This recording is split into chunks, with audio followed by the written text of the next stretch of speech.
नमस्कार दोस्तों। तो इस लेक्चर में हम लोग बात करने वाले हैं एज़्योर फायरवॉल के बारे में।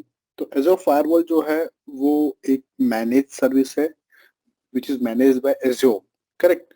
तो जो कि माइक्रोसॉफ्ट एज़्योर के द्वारा मैनेज है। तो इसका मतलब ये है कि ये एक हाईली अवेलेबल और स्केलेबल सर्विस है जो लेयर 3 से लेकर लेयर 7 पे वर्क करती है। कि याद रखना आप लोग, एज़ अ फायरवॉल जो है वो लेयर 3 टू लेयर 7 वर्क करती है, ठीक? तो आपके ट्रैफिक को फ़िल्टर करती है। बाय डिफ़ॉल्ट सभी का सभी ट्रैफिक जो होता है वो डिनाइड होता है, इसको हम बोलते हैं इम्प्लिसिट डिनाई। तो बाय डिफ़ॉल्ट आपकी जो फायरवॉल होती है वो बाय डिफ़ॉल्ट डिनाई करती है सभी ट्रैफिक को। अगर मैं इसको कहीं पे भी लगाऊँगा तो अगर ये डिनाई कर रही है तो फिर हम क्या करेंगे, हम रूल्स क्रिएट करेंगे। उन रूल्स के बिहाफ पे हम इम्प्लिसिटली अलाउ करेंगे अपने ट्रैफिक को, जिसको हम एंटरटेन करना चाहते हैं, चाहे वो नेट हो, चाहे वो नेटवर्क हो या फिर वो कोई दूसरा ट्रैफिक हो जैसे कि application traffic. Microsoft threat intelligence एक फीचर होता है जो आपको एज़्योर फायरवॉल के साथ मिलेगा, जिसमें कि वो प्रोटेक्ट करेगा आपको malicious IP address and domains के आपके रिसोर्सेज को, ठीक है? तो जिसमें मशीन लर्निंग एल्गोरिथम का यूज़ कर रही होती है माइक्रोसॉफ्ट, ये फीचर बाय डिफ़ॉल्ट मिलता है आपको। ये हाईली अवेलेबल है, तो मल्टी एजेंट डिप्लॉयमेंट आपको मिलेगा, ठीक है? बढ़िया एसएलए मिलेगा आपको, क्योंकि मल्टी एजेंट डिप्लॉयमेंट भी है इसके साथ। तो चेक करते हैं कि हम इसको कैसे यूज़ करेंगे, कैसे डिप्लॉय करेंगे और कैसे हम इसको कॉन्फ़िगर करेंगे। तो ये स्टेप्स हैं इसके, आप जो देख रहे हैं।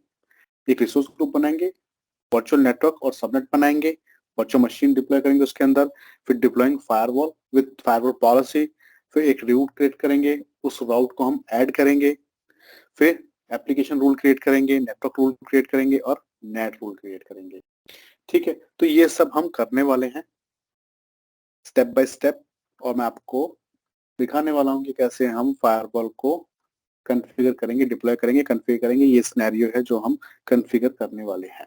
तो स्टार्ट करते हैं लैब को क्विकली। तो मैं क्या करता हूँ, एक वर्चुअल मशीन बनाता हूँ और वर्चुअल मशीन के साथ ही मैं क्या करूँगा, अपनी फायरवॉल को जो वीनेट और सबनेट्स है उसको कॉन्फ़िगर कर दूँगा। तो एज़्योर की वीएम बना लेते हैं। नया रिसोर्स ग्रुप बना लेता हूँ मैं। रिसोर्स ग्रुप का नाम दे देता हूँ मैं demo RG, demo resource group. Virtual machine का नाम देता हूँ मैं VM1, रीजन सेंट्रल इंडिया रखता हूँ और availability option, no infrastructure redundancy required. Image में मैं जाता हूँ और मैं Windows server 2022 data centre Azure edition ले लेता हूँ। इसके बाद मैं अपना जो साइज है वर्चुअल मशीन का वो सिलेक्ट कर लेता हूँ, यूजर नेम एंड पासवर्ड मेरे वीएम का।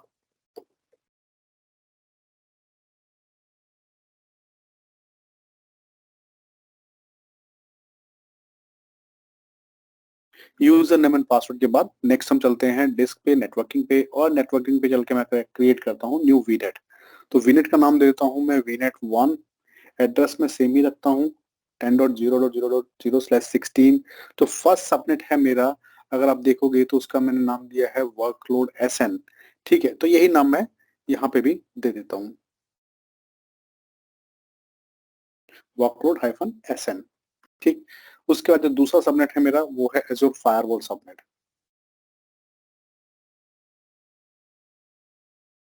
तो एज़्योर फायरवॉल जिस भी सबनेट में आप रखोगे उस सबनेट का नाम होगा एज़्योर फायरवॉल सबनेट, या जिस भी सबनेट में आप अप्लायंस रखने वाले हो। सो इसको हम एड्रेस से 10.0.1.0/24 या 26। मैं 256 अप्लायंसेस तो नहीं बनाने वाला हूँ, तो CIDR रेंज हम इसको कम भी कर सकते हैं, बट वो आपके ऊपर है। फिलहाल मैं 24 रखता हूँ, ओके कर देते हैं। और पब्लिक आईपी एड्रेस इस वर्चुअल मशीन का मैं कर देता हूँ डन। उसके बाद मैं करता हूँ रिव्यू एंड क्रिएट पे क्लिक।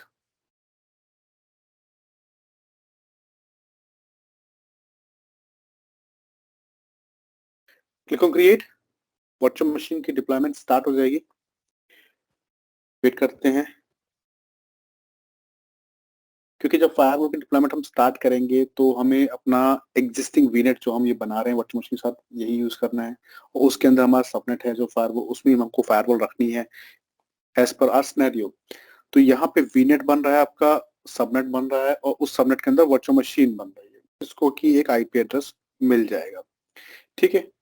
तो यहाँ पे सिनेरियो में मेरा वीएम का आईपी एड्रेस होगा 1.4 और मेरे फायरवॉल का आईपी एड्रेस, सॉरी वीएम का आईपी एड्रेस होगा 0.4। As per my scenario 10.0.0.4 and मेरे फायरवॉल का सबनेट होगा 10.0.1.4। फायरवॉल सबनेट जो मेरा है वो है 10.0.1.0/24 एंड मेरा जो वर्कलोड एसएन है वो है 10.0.0.0/24। तो अभी तक मेरा ये सिनेरियो है। हम इसमें फायरवॉल डिप्लॉय करेंगे, वो पेंडिंग है हमारा, उसको कॉन्फ़िगर करेंगे, पॉलिसी बनाएंगे, वॉल अटैच करेंगे, फिर राउट टेबल बनाएंगे और रीडायरेक्ट करेंगे अपना ट्रैफिक। तो वो मैं आपको दिखाऊंगा वन बाय वन कैसे होता है ये। वेट कर लेते हैं डिप्लॉयमेंट का। डिप्लॉयमेंट कंप्लीट हो चुकी है मेरी वीएम की। तो सबसे पहला काम मैं ये करने वाला हूँ कि ये देखो, ये वर्चुअल मशीन की डिप्लॉयमेंट हो गई डन। अब हमें लगानी है फायरवॉल और अपने ट्रैफिक को करना है रेस्ट्रिक्ट। तो कैसे करेंगे? सर्च करते हैं फायरवॉल को। फायरवॉल सर्च करोगे और उसके बाद यहाँ पे क्रिएट का ऑप्शन है, click on create.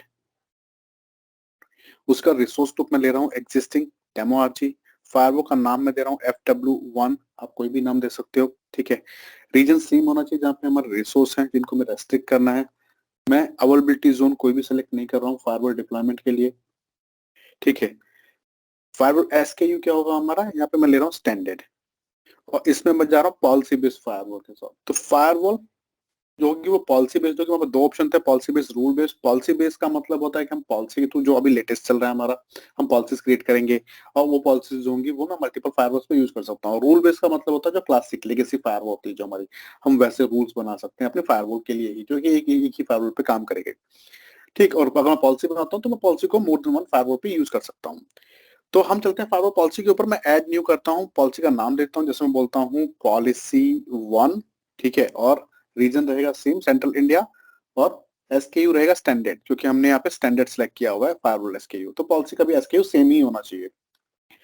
Virtual network मैं यहाँ पे चूज करता हूँ एग्जिस्टिंग वर्चुअल नेटवर्क, और ड्रॉप डाउन में चलते हैं, अपनी वीनेट सेलेक्ट कर लेते हैं। उसके बाद हम फायरवॉल को एक पब्लिक IP एड्रेस असाइन करते हैं।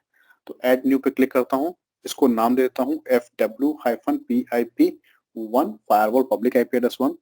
ओके पे क्लिक करते हैं और नेक्स्ट रिव्यू क्रिएट, फायरवॉल को क्रिएट कर देते हैं। तो यहाँ पे फायरवॉल का डिप्लॉयमेंट स्टार्ट हो जाएगा, फायरवॉल क्रिएट हो जाएगी।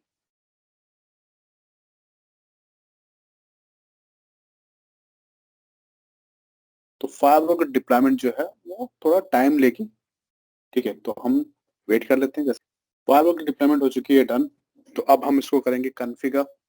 तो मैं चलता हूँ फायरवॉल मैनेजर के ऊपर। फायरवॉल चलते हैं, यहाँ पे आपको दिखा रहा है ये फायरवॉल, ठीक है। तो इस फायरवॉल में अभी,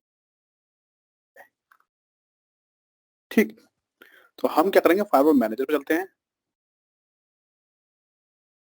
और फायरवॉल मैनेजर चलते हैं एज़र पॉलिसीज के ऊपर, और यहाँ पे एक पॉलिसी क्रिएट कर देते हैं। ये पॉलिसी बनी हुई है, सॉरी, ऑलरेडी हमारी पॉलिसी बनी हुई है जो हमने फायरवॉल के साथ बनाई थी। तो इसी पॉलिसी के अंदर हम अब अपने क्या करेंगे, रूल्स को ऐड करेंगे। मैं ओपन कर लेता हूँ इस पॉलिसी को और मैं चलता हूँ लेफ्ट हैंड साइड पे। फर्स्ट ऑफ ऑल मैं क्रिएट करता हूँ एप्लीकेशन रूल। तो ऐड करते हैं application rule collection. Rule name आप कुछ भी दे सकते हो, जैसे मैं बोल रहा हूँ ऐप रूल 1, ऐप रूल 1, ठीक है। एप्लीकेशन रूल होगा ये, प्रायोरिटी देते हैं इसको 200, कुछ भी दे सकते हो बिटवीन 100 to 65,000। अलाउ, उसके बाद default application rule group name होगा, allow Google. IP address type source कौन होगा, कहाँ से आप IP एड्रेस, कहाँ से रिक्वेस्ट जाएगी आपकी, ठीक है। तो हमारे केस के अंदर हमारा IP एड्रेस कौन होगा, हमारे केस के अंदर IP होगा हमारा, हमारे वर्चुअल मशीन का IP एड्रेस, ठीक। तो अगर आपको नहीं पता है तो डुप्लीकेट ऐप पे जाओ और वर्चुअल मशीन को सिलेक्ट करो, वही सोर्स होगा। तो हम VM से रिक्वेस्ट भेजेंगे इंटरनेट के ऊपर, तो VM का प्राइवेट IP एड्रेस जो होगा वही हमारा सोर्स होगा। तो उसको मैं यहाँ पे एंटर कर देता हूँ 10.0.0.4। उसके कौन कौन से प्रोटोकॉल आप इनेबल कर रहे हो, तो HTTP, HTTPS, ठीक है। उसके बाद FQDN टाइप www.google.com। तो मैं गूगल को अलाउ कर रहा हूँ, ठीक है। इसको ऐड कर देता हूँ, ये मेरा एप्लीकेशन रूल होगा। सो जब इसकी ऐड हो जाएगा उसी के बाद हम दूसरा रूल जो है नेटवर्क रूल और नेट रूल, इसको भी ऐड करेंगे। तो तब तक क्लेम करते हैं वेट। जैसा कि आप लोग देख रहे हैं कि वेब जो हमारा एप्लीकेशन रूल है वो ऐड हो गया इसके अंदर। अब हम चलते हैं नेटवर्क रूल के ऊपर और नेटवर्क रूल को भी ऐड कर देते हैं। तो add rule collection name, name will be network hyphen rule hyphen 1, कुछ भी नाम दे सकते हो आप। रूल कलेक्शन टाइप जो होगा वो नेटवर्क होगा, प्रायोरिटी देता हूं मैं इसको 200, ठीक है। Rule collection allow, drop down में जाना है और आपको सेलेक्ट करना है यहाँ से डिफॉल्ट नेटवर्क रूल कलेक्शन। यहाँ पे अलाउ डीएनएस, और मैं बोल रहा हूँ कि मेरे सबनेट के लिए जो मेरा सबनेट है जिसके अंदर वर्चुअल मशीन है 10.0.0.0/24, इसके लिए protocol TCP port number 53 that means DNS, ये जो है अलाउड हो किस आईपी एड्रेस के ऊपर, ये आईपी एड्रेस के ऊपर। ये मेरे आईपी एड्रेसेस हैं जो मैं बोल रहा हूँ कि डीएनएस मेरे सबनेट के रिसोर्सेज इस आईपी एड्रेस को यूज करेंगे डीएनएस के लिए, ठीक है। तो ये मेरा होगा नेटवर्क रूल, इसको मैं करता हूँ यहाँ पे ऐड। उसके बाद अगेन ये थोड़ा टाइम लेगा ऐड होने में, तो जैसे ये ऐड हो जाता है फिर हम ऐड करेंगे थर्ड रूल जो है नेट रूल। तो जब फायरवॉल एंटर हो जाती है अपडेट मोड के ऊपर, तो उस टाइम पे हम दूसरा रूल ऐड नहीं कर सकते, हमें वेट करना होगा इस रूल को अपडेट होने के लिए। तो वेट करते हैं, फिर उसके बाद हम नेक्स्ट रूल को ऐड करेंगे, नेट रूल को। नेटवर्क रूल जो है आप देख रहे हो वो भी हो गया है ऐड। हम चलते हैं तीसरे रूल के ऊपर, डेस्टिनेशन नेट रूल के ऊपर। सो ऐड रूल कलेक्शन, रूल का नाम मैं देता हूँ यहाँ पे आरडीपी, डेस्टिनेशन नेट प्रायोरिटी 100 से 65,500 के बीच में कुछ भी दे सकते हो। उसके बाद रूल कलेक्शन होगा यहाँ पे default destination rule collection group, यहाँ पे मैं बोलता हूँ अलाउ आरडीपी, और किसके लिए अलाउ करें आरडीपी, जो मेरी वर्चुअल मशीन है उसके लिए जिसके ऊपर कोई भी पब्लिक आईपी एड्रेस नहीं है। सो 10.0.0.4 ये आईपी एड्रेस है मेरी वर्चुअल मशीन का। प्रोटोकॉल होगा टीसीपी, डेस्टिनेशन पोर्ट नंबर मैं बोलता हूँ 50,001, कस्टम पोर्ट देता हूँ। डेस्टिनेशन फायरवॉल आईपी एड्रेस, तो अपने को अपने फायरवॉल के ऊपर जो पब्लिक आईपी लगा हुआ उसका आईपी एड्रेस यहाँ पे डालना है। चलते हैं डुप्लीकेट टैब के ऊपर और सर्च करते हैं यहाँ से फायरवॉल, और फायरवॉल को ओपन करके लेफ्ट हैंड साइड में आपको दिखाएगा पब्लिक आईपी फायरवॉल का। कॉपी कर लो इसको और यहाँ पेस्ट कर दो, ये होगा फायरवॉल आईपी एड्रेस। उसके बाद ये जो आईपी एड्रेस है ये किस आईपी पे ट्रांसलेट होगा, तो ये आईपी एड्रेस हमारा ट्रांसलेट होना चाहिए, सॉरी सोर्स यहाँ पे जो होगा वो होगा स्टार।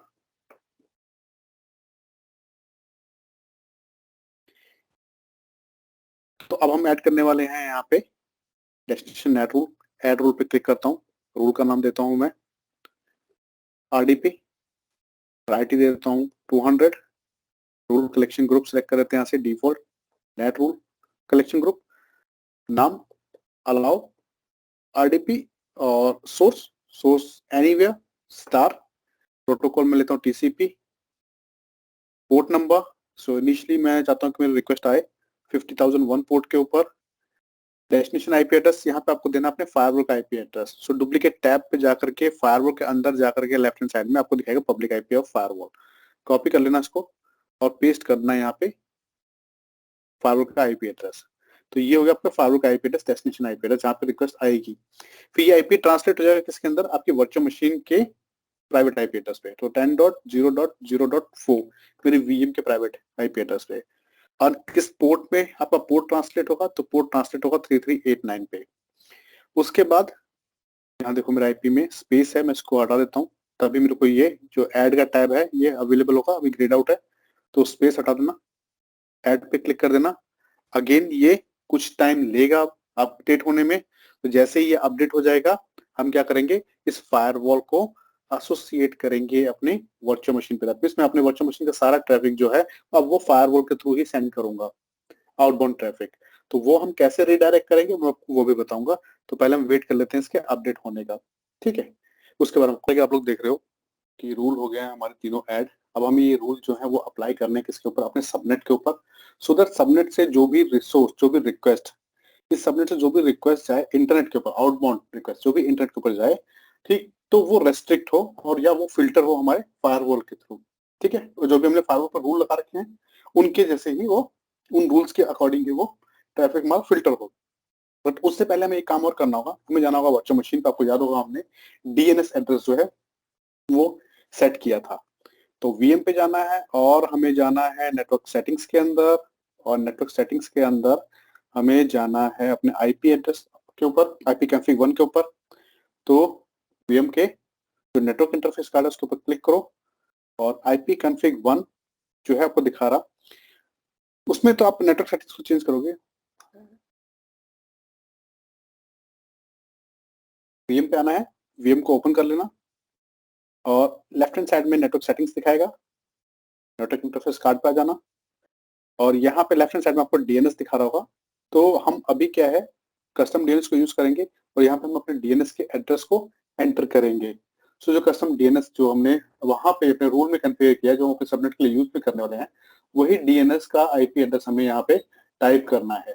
ठीक है, तो आईपी एड्रेस था हमारा, मैं टाइप करता हूँ यहाँ पे 209.244.0.3 एंड 209.244.0.4।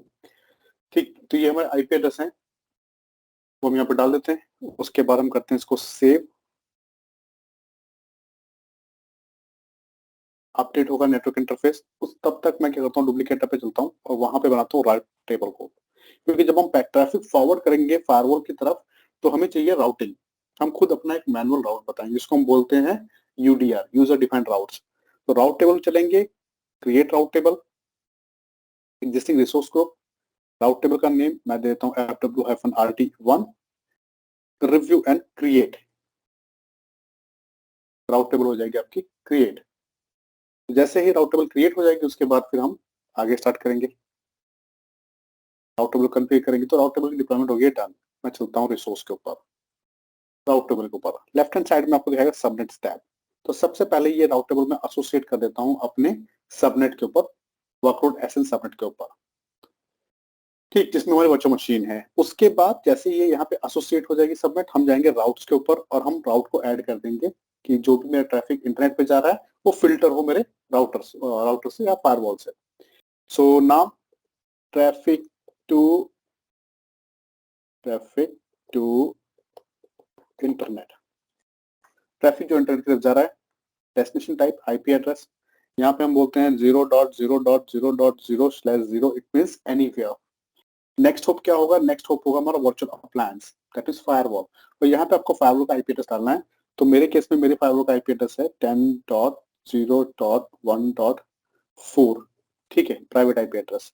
आपको नहीं कंफर्म है तो जाओ डुप्लीकेट टैब पे फायरवॉल को ओपन कर लो और फायरवॉल का प्राइवेट आईपी एड्रेस चेक कर लो। एज यू कैन सी 10.0.1.4 है मेरे पास, तो मैं वो आईपी एड्रेस यहाँ डाल दूंगा, इसको ऐड कर दूंगा। ये राउट टेबल हो जाएगी मेरी अप्लाई मेरी वर्चुअल मशीन के ऊपर। अब उसके साथ साथ मैं क्या करने वाला हूँ, मैं जाने वाला हूँ फायरवॉल के ऊपर और मैं फायरवॉल का जो पब्लिक आईपी एड्रेस है उसको एक बार चेक कर लेता हूँ। क्यों? क्योंकि पहले मैं अपनी वीएम को कनेक्ट करूंगा और मैं, देखो याद रखो, फायरवॉल का पब्लिक आईपी एड्रेस ले रहा हूँ क्योंकि जो भी यूजर्स ना आरडीपी की रिक्वेस्ट भेजेगी इंटरनेट से, तो ये रिक्वेस्ट जाएगी पहले मेरे फायरवॉल के पास। ये हमने रूल क्रिएट किया था नेट के अंदर। फिर फायरवॉल उसको फिल्टर करेगी और उसको भेजेगी मेरे इस वर्चुअल मशीन के पास, जिसके लिए मैंने अलाउ कर रखा है। ठीक है, तो हम उसको टेस्ट कर लेते हैं प्रैक्टिकली। तो मैं चलता हूँ, मैं ओपन कर लेता हूँ आरडीपी।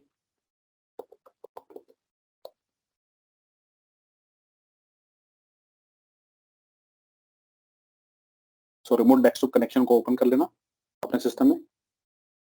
उसके बाद आप अपना फायरवॉल का आईपी एड्रेस पेस्ट कर देना और कॉलम लगा करके आईपी एड्रेस के बाद जो कस्टम पोर्ट हमने दिया था नेट रूल के अंदर 50,001 वो डाल देना, क्योंकि ये पोर्ट हमें डिफाइन करना जरूरी है। तो आईपी एड्रेस डेस्टिनेशन का और डेस्टिनेशन का पोर्ट नंबर, फिर इसको रन कर देना। ये यूजर नेम पूछेगा, वर्चुअल मशीन का यूजर नेम और पासवर्ड। तो मेरी वीएम पे कोई भी पब्लिक आईपी एड्रेस नहीं था, ठीक है। मैं फायरवॉल का आईपी एड्रेस अपनी वर्चुअल मशीन का एक्सेस कर रहा हूँ क्योंकि ये हमने रूल बनाया है, डेस्टिनेशन नेट रूल। ठीक, तो अब हम वीएम को एक्सेस कर लेंगे। जैसे ही वीएम हमारी एक्सेस हो जाएगी हम सेकंड रूल को चेक करेंगे, जो होगा हमारा एप्लीकेशन फिल्टरिंग का, कि जो वेबसाइट हम अलाउ कर रहे हैं थ्रू फायरवॉल सिर्फ हम उसी को एक्सेस कर सकते हैं within our virtual machine, तो हम उसको भी चेक कर लेंगे। तो मैं ओपन कर लेता हूँ एज ब्राउजर को वर्चुअल मशीन के अंदर।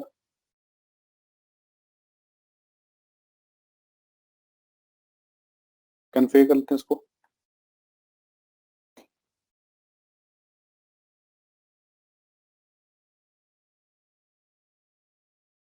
तो मैं सिर्फ अलाउड हूँ किस चीज के लिए, google.com के लिए। तो यहाँ पे मैं चेक करना चाह रहा हूँ facebook.com। देखो ये एक्सेसिबल नहीं है, माइक्रोसॉफ्ट.com भी एक्सेसिबल नहीं है। पर जब मैं गूगल टाइप करूँगा, गूगल.com, गूगल.com जो होगा वो एक्सेसिबल होगा इस वर्चुअल मशीन के अंदर। क्यों? क्योंकि गूगल.com को हमने अलाउ कर रखा है अपने फायरवॉल के अंदर, ठीक है? तो गूगल.com एक्सेस हो जाएगा, बट गूगल.com के अलावा एक्सेप्ट देन गूगल.com और कोई वेबसाइट जो है वो एक्सेसिबल नहीं होगी यहाँ पे, ठीक? तो मैंने अलाउ किया था www.google.com, ये देखो गूगल एक्सेसिबल है, ठीक? तो गूगल के अलावा और कोई वेबसाइट आपकी एक्सेसिबल नहीं होगी, ये हमारा रूल था। तो इस तरीके से हम फायरवॉल को डिप्लॉय करते हैं और कॉन्फ़िगर करते हैं और अपने ट्रैफिक को हम फ़िल्टर करते हैं थ्रू फायरवॉल राउट टेबल का यूज़ करते हुए। तो आई होप ये लैब आप लोगों को समझ में आई होगी। मिलते हैं नेक्स्ट लेक्चर में जहाँ पे मैं इसको और इंटरेस्टिंग बनाऊँगा। फिर से हम फायरवॉल बनाएँगे, बट इस बार मैं हब एंड स्पोक आर्किटेक्चर लेके आऊँगा थ्रू वर्चुअल वैन। इसके बारे में हम बात करेंगे नेक्स्ट लेक्चर में।